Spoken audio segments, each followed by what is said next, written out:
C. Deuxième exemple, les ressorts du mouvement blanc. Ce second exemple reprend la recherche sur le mouvement blanc, présentée à la 4e étape, la construction du modèle d'analyse. Il s'agit notamment de s'interroger sur la signification de ce mouvement pour ceux qui y ont pris part, sur le message qu'ils entendaient envoyer aux responsables politiques, ainsi que sur le destin du mouvement. Plusieurs études conduites sur cette action collective vont interroger l'unanimisme et la prétendue homogénéité du mouvement. C'est notamment le cas de celle dirigée par J. Marquet et Cartuvel, citée plus haut, voire le modèle d'analyse. Pour rappel, cette recherche va se donner 4 objectifs qui se transposent en autant d'hypothèses. Les unes et les autres ont été présentés dans l'étape précédente, le modèle d'analyse.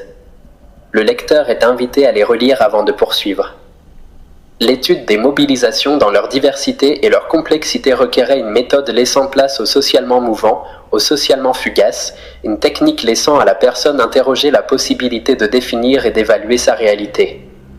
Dès lors que les chercheurs ont estimé ne pas pouvoir déterminer a priori les ressorts des mobilisations, ce qui des émotions, des protestations ou des dénonciations constituait la trame essentielle des diverses réactions, ils ont opté pour un instrument d'observation qui plaçait les personnes interviewées au cœur du dispositif, le guide d'entretien. Plutôt que de s'en tenir à la liste des thèmes à aborder, le guide d'entretien compte ici une vingtaine de questions.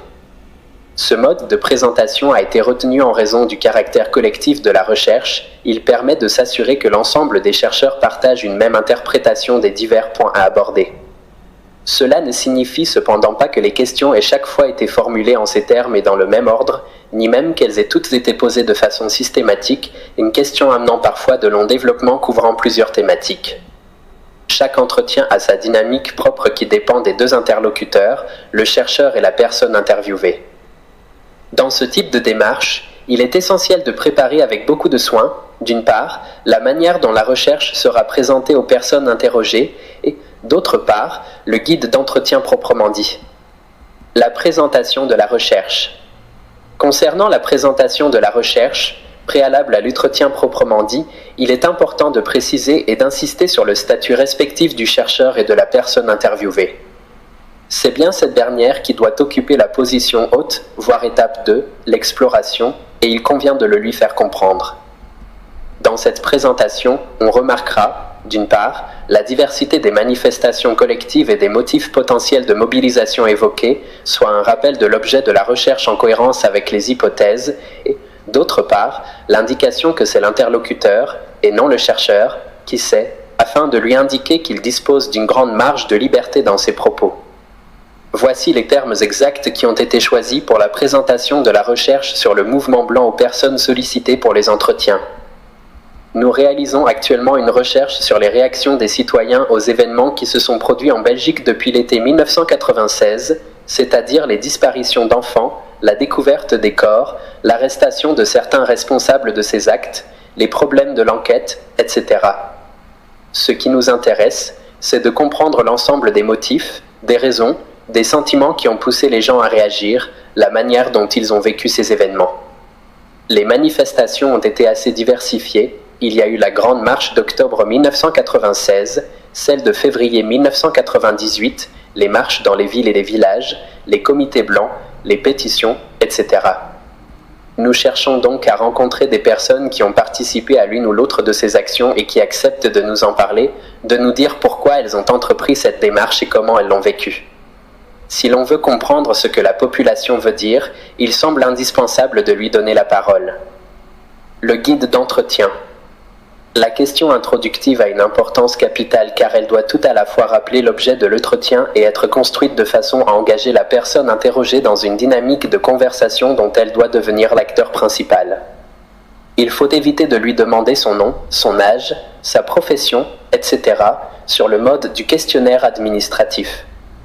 De telles questions, auxquelles on répond par quelques mots, risquent d'installer définitivement la personne interrogée dans un échange où elle attend des questions très précises appelant des réponses brèves. La question introductive de la recherche sur le mouvement blanc est la question 1 du guide d'entretien, repris plus loin. Elle s'est révélée très pertinente et a parfaitement rempli son rôle. Les questions constituant le corps de l'entretien sont formulées de manière ouverte, appelant parfois une brève narration, laissant toujours une large marge de liberté aux répondants. Dans une recherche qualitative, en effet, le questionnement est plus ouvert que dans les enquêtes quantitatives mobilisant des questionnaires standardisés. Pour autant, le guide d'entretien n'a pas été rédigé au hasard et correspond aux hypothèses de recherche. Les questions finales du guide d'entretien, 18, 19 et 20, sont l'occasion, sans confondre les rôles, de mettre la personne interrogée en position d'analyste du phénomène étudié afin de recueillir un maximum de pistes interprétatives. Conformément à la dynamique d'interaction choisie, elle lui donne une dernière possibilité de déployer sa lecture de la réalité. 25 entretiens semi-directifs approfondis d'une durée d'1h30 en moyenne ont été menés avec des personnes qui, d'une manière ou d'une autre, ont participé au mouvement blanc. Comme pour l'exemple précédent, on verra dans l'étape suivante comment analyser les informations récoltées au cours de ces entretiens. 4.2 Les 3 opérations de l'observation. A. Concevoir l'instrument d'observation. Comme nous venons de le voir, la première opération de la phase d'observation consiste à concevoir un instrument capable de produire toutes les informations adéquates et nécessaires afin de tester les hypothèses. Cet instrument sera souvent, mais pas obligatoirement, un questionnaire ou un guide d'entretien. B. Tester l'instrument d'observation. Dans un questionnaire adressé à des jeunes et portant sur la pratique du sport, se trouvait la question suivante: vos parents font-ils du sport? Oui ou non? Cette question paraît simple et claire, et pourtant, elle est mal formulée et conduit à des réponses inutilisables. Tout d'abord, le mot « parent » est imprécis. S'agit-il du père et de la mère ou d'un ensemble familial plus large? Ensuite, que répondre si seulement l'un des deux fait du sport? Les uns répondront « oui », pensant qu'il suffit que l'un des deux soit sportif, les autres diront « non », estimant que la question porte sur les deux à la fois. Ainsi, pour désigner le même état des choses, on obtiendra des « oui » chez les uns et des « non » chez les autres. Ces réponses étaient inutilisables et toute la partie de la recherche qui tournait autour de cette question a dû être abandonnée. Outre l'exigence de précision, il faut encore que le sujet interrogé soit en état de donner la réponse, qu'il la connaisse et ne soit pas contraint ou enclin à la cacher. Pour s'assurer que les questions seront bien comprises et que les réponses correspondront bien aux informations recherchées, il est impératif de tester les questions. Cette opération consiste à les soumettre à un petit nombre de sujets appartenant aux différentes catégories d'individus composant l'échantillon. On découvre ainsi que des termes comme « rapport sexuel » peuvent être compris de différentes façons et que certaines questions provoquent des réactions affectives ou idéologiques, rendant les réponses inutilisables. On identifie également des questions qui posent problème, auxquelles les gens n'aiment pas répondre et qu'il est dès lors préférable de ne pas poser, du moins en début de questionnaire. En ce qui concerne le guide d'interview, les exigences sont différentes. C'est la façon de mener l'entretien qui doit être expérimentée autant, sinon davantage que les questions elles-mêmes qui sont contenues dans le guide. Nous ne parlons pas ici du guide d'entretien très structuré dont les exigences sont semblables à celles du questionnaire. C'est surtout lorsqu'il s'agit d'un entretien semi-dirigé que les choses deviennent très différentes. Le guide d'entretien reprendra simplement l'ensemble des thèmes abordés, formulés dans l'exemple du mouvement blanc sous forme de questions. Dans ce cas, il s'agit d'amener la personne interrogée à s'exprimer avec un grand degré de liberté sur les thèmes suggérés par un nombre restreint de questions relativement larges, afin de laisser le champ ouvert à d'autres réponses que celles que le chercheur aurait pu explicitement prévoir dans son modèle d'analyse. Ici, les questions restent donc ouvertes et n'induisent ni les réponses, ni les relations qui peuvent exister entre elles. La structure des hypothèses et des concepts n'est pas reproduite telle qu'elle dans le guide d'interview, mais elle n'en est pas moins présente dans l'esprit de celui qui conduit l'entretien. Celui-ci doit continuellement amener son interlocuteur à s'exprimer sur les éléments de cette structure sans la lui révéler. Le succès d'un tel entretien dépend bien sûr de la composition des questions, mais aussi et surtout de la capacité de concentration et de l'habileté de celui qui mène l'entretien. Il est donc important de se tester. Cela peut se faire en enregistrant quelques entretiens et en écoutant, si possible avec un ou deux collègues, comment ils ont été menés. C. La collecte des données. La troisième opération de la phase d'observation est la collecte des données. Celle-ci constitue la mise en œuvre de l'instrument d'observation. Cette opération consiste à recueillir ou à rassembler concrètement les informations prescrites auprès des personnes ou unités d'observation retenues dans l'échantillon. On procédera par observation directe lorsque l'information recherchée est directement disponible. Le guide d'observation sera alors destiné à l'observateur lui-même, non à un éventuel répondant. Dès lors, sa rédaction ne répondra pas à des contraintes aussi précises que celles du questionnaire, par exemple. Sans être de l'observation directe, la collecte de données statistiques existantes, de documents écrits, textes, tracts ou picturaux, affiches, photos, pose également des problèmes spécifiques qui seront évoqués dans le dernier point de cette étape. En revanche, l'observation indirecte, par questionnaire ou guide d'interview, doit vaincre la résistance naturelle ou l'inertie des individus. Il ne suffit pas de concevoir un bon instrument, il faut encore le mettre en œuvre de manière à obtenir un taux de réponse suffisant pour que l'analyse soit valable. Les gens ne sont pas forcément disposés à répondre, sauf s'ils y trouvent un avantage, parler un moment, par exemple, ou s'ils pensent que leur avis peut aider à faire avancer les choses dans un domaine auquel ils attachent de l'importance. Le chercheur doit donc convaincre son interlocuteur, vendre sa marchandise. C'est pourquoi on évitera généralement d'envoyer un questionnaire par la poste. On le confiera plus volontiers à des enquêteurs, si le coût n'en est pas trop élevé. Le rôle de l'enquêteur sera alors de créer chez les personnes interrogées une attitude favorable, le souci de répondre franchement aux questions, enfin, de ramener un questionnaire correctement rempli. S'il s'agit d'un questionnaire transmis par voie postale, il est important que la présentation du document ne soit pas dissuasive et qu'il soit accompagné d'une lettre d'introduction claire, concise et motivante. Avant d'aborder, dans les pages qui suivent, le panorama des principales catégories de méthodes de collecte de données, il est bon d'insister sur l'anticipation. Celle-ci n'est pas une opération de l'observation proprement dite, mais doit être un souci constant du chercheur lors de l'élaboration de son instrument d'observation. Le choix d'une méthode d'enquête par questionnaire auprès d'un échantillon de plusieurs centaines de personnes interdit que les réponses individuelles puissent être interprétées isolément en dehors du cadre prévu par les chercheurs. Il est donc préférable de savoir au départ que les données récoltées dans ces conditions n'ont de sens que dans leur traitement strictement quantitatif, qui consiste à comparer les catégories de réponses et à étudier leurs corrélations. A l'inverse, d'autres procédures de recueil de données écarteront toute possibilité de traitement quantitatif et exigeront d'autres techniques d'analyse des informations rassemblées. Les méthodes de recueil et les méthodes d'analyse des données sont le plus souvent complémentaires et doivent donc être choisies ensemble en fonction des objectifs et des hypothèses de travail. C'est la raison pour laquelle nous avons conservé les deux mêmes exemples pour cette étape, la précédente et la suivante. Si les enquêtes par questionnaire s'accompagnent de méthodes d'analyse quantitative, les méthodes d'entretien appellent habituellement des méthodes d'analyse de contenu qui sont souvent, mais pas obligatoirement, qualitatives. Bref, il importe que le chercheur ait une vision globale de son travail et ne prévoie les modalités d'aucune de ces étapes sans s'interroger constamment sur leurs implications ultérieures. Rappelons en outre que les questions qui constituent l'instrument d'observation déterminent le type d'information que l'on obtiendra et l'usage que l'on pourra en faire lors de l'analyse des données. Si l'on s'intéresse par exemple à la réussite scolaire d'élèves, 3 niveaux de précision dans l'information peuvent être envisagés, échec ou réussite, le rang, premier, deuxième, troisième, dernier, et le pourcentage des points obtenus par rapport au total.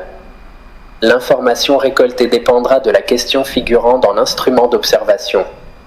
Lors de l'analyse, les données qualitatives dichotomiques, échec et réussite, ne se traitent pas de la même façon que les données qualitatives ordinales, le rang, ou quantitatives, le pourcentage. Dans cet exemple, on observe une fois encore l'interdépendance entre l'observation et l'analyse des données. Il faut donc anticiper et se demander régulièrement pour chaque réponse prévue, est-ce que la question que je pose va me donner l'information et le degré de précision dont j'ai besoin dans la phase ultérieure ? Ou encore, à quoi doit servir cette information et comment vais-je pouvoir la mesurer et la mettre en relation avec les autres ? 5. Panorama des principales méthodes de recueil des informations. Pour illustrer les principes généraux de l'observation, nous avons choisi 2 exemples portant respectivement sur l'enquête par questionnaire et sur le guide d'entretien. Ces méthodes ne sont cependant pas les seules, loin s'en faut. De plus, en elles-mêmes, elles ne sont ni meilleures ni moins bonnes que d'autres. Tout dépend en fait des objectifs de la recherche, du modèle d'analyse et des caractéristiques du champ étudié. Par exemple, si l'on étudie le contenu d'articles de presse, l'usage d'un questionnaire ou d'un guide d'entretien n'a guère de sens. Nous terminerons donc cette étape relative à l'observation en présentant de manière critique quelques-unes des principales méthodes de recueil des informations. L'objectif poursuivi est double. Primo, montrer qu'elles existent et que les méthodes de recherche sociale ne se limitent pas à administrer des questionnaires ou des guides d'entretien. Secondo, aider celui qui entreprend concrètement un travail à choisir le plus judicieusement possible les méthodes dont il a besoin. Dans la prochaine étape, un panorama comparable sera présenté, mais qui portera quant à lui sur les méthodes d'analyse des informations. On ne connaît correctement une méthode de recherche qu'après l'avoir expérimentée par soi-même. Avant d'en retenir une, il est donc indispensable de s'assurer, auprès de chercheurs qui la maîtrisent bien, de son opportunité par rapport aux objectifs spécifiques de chaque travail, à ses hypothèses et aux ressources dont on dispose. Le panorama suivant ne saurait remplacer cette démarche, mais nous pensons qu'il peut la préparer utilement. Le terme « méthode » n'est plus compris ici dans le sens large de dispositif global d'élucidation du réel, mais bien dans un sens plus restreint, celui de dispositif spécifique de recueil ou d'analyse des informations, destiné à tester des hypothèses de recherche. En ce sens strict, l'entretien de groupe, l'enquête par questionnaire ou l'analyse de contenu sont des exemples de méthodes de recherche en sciences sociales. Dans le cadre de la mise en œuvre d'une méthode, des techniques particulières peuvent être utilisées, par exemple les techniques d'échantillonnage. Il s'agit alors de procédures spécialisées qui n'ont pas de finalité en elles-mêmes. De la même manière, les dispositifs méthodologiques font nécessairement appel à des disciplines auxiliaires comme la mathématique, la statistique ou la psychologie sociale notamment. Pour faciliter les comparaisons, et au risque de paraître incomplet et trop sommaire, nous avons limité le panorama à des méthodes courantes et nous nous sommes efforcés de les exposer toutes de la même manière et très brièvement. Chaque fiche technique comportera en effet une présentation générale de la méthode, une présentation de ses principales variantes, un exposé des objectifs pour lesquels elle convient particulièrement, un exposé de ses principaux avantages, un exposé de ses limites et des problèmes qu'elle pose, une indication des autres méthodes avec lesquelles elle va souvent de pair. Quelques mots sur la formation requise pour la mettre en œuvre, mis à part, bien entendu, tout ce qui relève de la formation méthodologique générale. Quelques références bibliographiques destinées à ceux qui souhaitent faire plus ample connaissance avec la méthode présentée. Un certain nombre d'ouvrages qui ne sont pas consacrés à une méthode particulière seront repris dans la bibliographie générale en fin de volume. D'autre part, quelques exemples de recherche dont les résultats ont été publiés seront également repris à la fin de l'étape suivante car chaque recherche particulière fait généralement appel à plusieurs méthodes différentes. 5.1 Enquête par questionnaire. A. Présentation. Elle consiste à poser, à un ensemble de répondants, une population totale ou un échantillon, une série de questions relatives à leur situation sociale, professionnelle ou familiale, à leurs opinions, à leur attitude à l'égard d'options ou d'enjeux humains et sociaux, à leurs attentes, à leur niveau de connaissance ou de conscience d'un événement ou d'un problème, ou encore sur tout autre point qui intéresse les chercheurs. L'enquête par questionnaire à perspective sociologique se distingue du simple sondage d'opinion par le fait qu'elle vise la vérification d'hypothèses et l'examen des relations entre variables que ces hypothèses suggèrent. Ayant l'ambition d'expliquer des phénomènes sociaux, ces enquêtes sont généralement beaucoup plus élaborées et consistantes que ne le sont les sondages. La plupart du temps, le questionnaire intervient dans un processus de production de données chiffrées. En ce sens, il est un outil d'objectivation des phénomènes sociaux observés. Il traduit la vision simplifiée de la réalité sociale assumée par le chercheur et inscrite dans son modèle d'analyse. Le questionnaire ne peut remplir ce rôle sans un certain degré de standardisation. Celui-ci peut être extrême lorsqu'il n'y a que des questions fermées, le répondant est contraint de choisir parmi les seules réponses prédéfinies par le chercheur ou réduit par l'introduction de questions semi-ouvertes, le répondant peut opter pour une réponse autre que celle présentée à la suite de la question, ou totalement ouverte, la question n'est suivie d'aucune proposition de réponse. B. Variante. Le questionnaire est dit d'administration indirecte lorsqu'un enquêteur le complète lui-même à partir des réponses qui lui sont fournies par le répondant. Il est dit d'administration directe lorsque le répondant le remplit lui-même. Le questionnaire lui est alors remis en main propre par un enquêteur chargé de donner toutes les explications utiles ou adressé indirectement par la poste ou par tout autre moyen. Il va sans dire que cette dernière procédure est moins fiable et n'est utilisée qu'en dernier recours dans la recherche sociale, car le risque de mauvaise interprétation des questions est grand et parce que le nombre de réponses est généralement faible. En revanche, on utilise de plus en plus souvent le téléphone pour ce type d'enquête. Les enquêtes par Internet sont aussi de plus en plus fréquemment utilisées pour les recherches en sciences sociales. L'intérêt principal est la possibilité de toucher un public très large pour un coût très faible. Mais les problèmes sont nombreux. Il est notamment très difficile d'obtenir un échantillon aléatoire et une qualité suffisante au niveau des réponses, voir à ce propos l'article de D. Fripia et de N. Marquis, Les enquêtes par Internet en sciences sociales, un état des lieux, population, 2010, vol. 62, numéro 2. Le questionnaire à questions ouvertes ne comporte qu'un très petit nombre de questions, généralement entre 3 et 5, auxquelles les répondants sont invités à répondre par écrit sur environ une demi-page. La méthode peut être qualifiée de quali-quanti. Quali, car les réponses ouvertes feront l'objet d'une méthode d'analyse de contenu, par exemple thématique, voire infra, panorama des méthodes d'analyse des informations, quanti, car plusieurs centaines, voire plusieurs milliers de personnes pourront être invitées à y répondre, de sorte que les réponses puissent faire l'objet d'un traitement statistique. Mise en œuvre à grande échelle, cette méthode peut être utilisée avec fruit pour de grandes enquêtes, comme elle l'a été pour de vastes consultations d'enseignants en Belgique francophone. Mise en œuvre à petite échelle, elle peut représenter une bonne solution pragmatique pour des chercheurs ne disposant pas de beaucoup de moyens.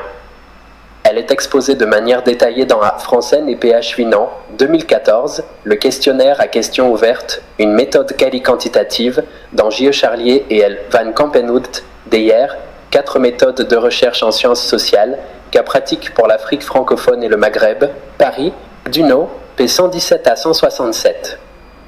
C. Objectifs pour lesquels la méthode convient particulièrement.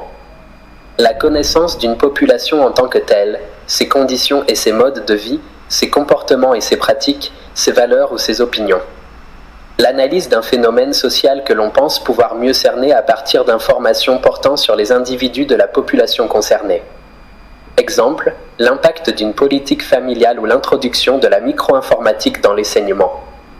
D'une manière générale, les cas où il est nécessaire d'interroger un grand nombre de personnes, qu'il s'agisse de la population totale ou d'un échantillon.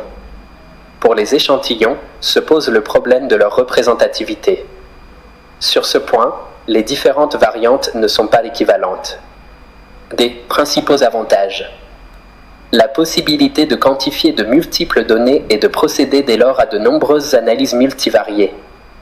Le fait que, par cette méthode, l'exigence parfois essentielle de représentativité de l'ensemble des répondants puisse être rencontrée.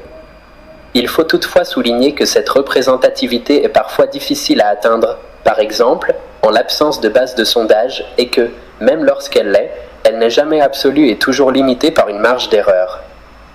Limites et problèmes. La lourdeur et le coût généralement élevé du dispositif, sauf pour les enquêtes par Internet et le questionnaire à questions ouvertes. La fiabilité des réponses aux questions pouvant être perçues comme indiscrètes ou délicates, comme celles portant sur le travail au noir, la vie intime ou les conduites déviantes. La relative fragilité du dispositif. Pour que la méthode soit fiable, plusieurs conditions doivent être remplies: rigueur dans le choix de la population ou de l'échantillon, formulation claire et univoque des questions, correspondance entre le monde de référence des questions et le monde de référence du répondant, atmosphère de confiance au moment de l'administration du questionnaire, honnêteté et conscience professionnelle des enquêteurs. Si l'une de ces conditions n'est pas correctement remplie, la fiabilité de l'ensemble du travail s'en ressent. Dans la pratique, les principales difficultés proviennent généralement du côté des enquêteurs, qui ne sont pas toujours suffisamment formés et motivés pour effectuer ce travail exigeant et souvent décourageant. F. Méthode complémentaire. L'analyse qualitative des données. Il peut paraître surprenant de présenter l'analyse qualitative de données comme complément d'une approche par questionnaire. La standardisation propre à l'enquête par questionnaire requiert cependant un minimum de connaissances préalables du phénomène étudié, sans quoi le chercheur risque d'engager en vain beaucoup de moyens, de temps et d'énergie. Dans le but de mieux connaître le terrain sur lequel il se lance, il peut donc avoir intérêt à faire précéder son enquête par questionnaire d'une enquête qualitative suivie d'une analyse des données recueillies, afin d'éviter de se lancer de manière hasardeuse dans un dispositif où il ne pourra plus faire marche arrière. L'analyse statistique des données. Les données recueillies par une enquête par questionnaire dont de nombreuses réponses sont préalablement prévues et prédéterminées par le chercheur, n'ont pas de signification en elles-mêmes. Elles ne peuvent donc servir que dans le cadre d'un traitement quantitatif qui permette de comparer les réponses globales de catégories sociales différentes et d'analyser les relations entre variables. Prises en tant que telles, les réponses de chaque individu particulier peuvent cependant être consultées pour constituer une sélection de répondants typiques en vue d'analyses ultérieures plus approfondies. G. Formation requise. Technique d'échantillonnage. Technique de rédaction, de codage et de dépouillement des questions, y compris les échelles d'attitude. Gestion de réseau d'enquêteurs. Initiation aux programmes informatiques de gestion et d'analyse de données d'enquête, R, SPSS, SPAD, SAS.